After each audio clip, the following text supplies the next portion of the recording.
We're in what's probably one of the most important places, I think, really, in the nation of Israel, as well as the Bible and Christianity. Tell us a little bit about where we're at. It's called Qumran Caves.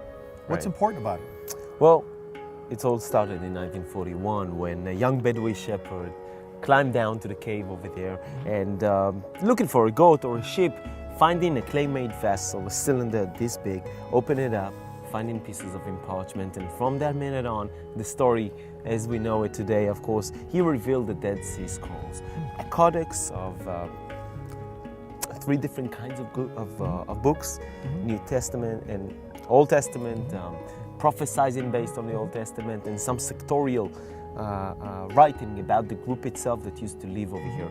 We probably talk about the people that are described in the books of Josephus Flavius as the Assyrians. These are the very spiritual, I call them the very spiritual left-wing, kind of like Jewish stream that had developed just at the beginning of the time of the Romans. So why would they hide the scrolls here? Well, you talk about, bottom line, everybody knows, a great revolt against the Romans. The question, one of the big questions nowadays, one of the theories, you have 2 conflicting theories. One is that the Assyrians, the writers of the Dead Sea Scrolls, used to live exactly over here in this tell, and before the Romans' arrival, they just put it all in the cave because that was the most precious thing that they had. Another theory that now becomes more predominant in the academic debate is actually the running away of the last prophets and priests from the Temple of Jerusalem on the night when the temple is being demolished by the Romans in the year 70 AD, and making their way down the river of Qumran, where we were. And if you continue down, you end up exactly over here. I see. So when they got over here and they saw the Dead Sea, they said, we're stuck. What do you do with the precious parchments that we have? Let's put them in the caves. Wow, that's amazing. Now the Dead Sea Scrolls are really infamous all over the world. I mean, you cannot hardly go anywhere and not hear about the Dead Sea Scrolls.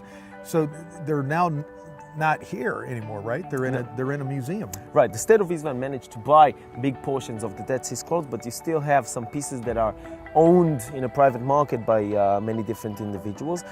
The biggest presentation of the Dead Sea Scrolls is in the Shrine of the Book in Jerusalem, in what is called the Israel Museum. You should go and visit it.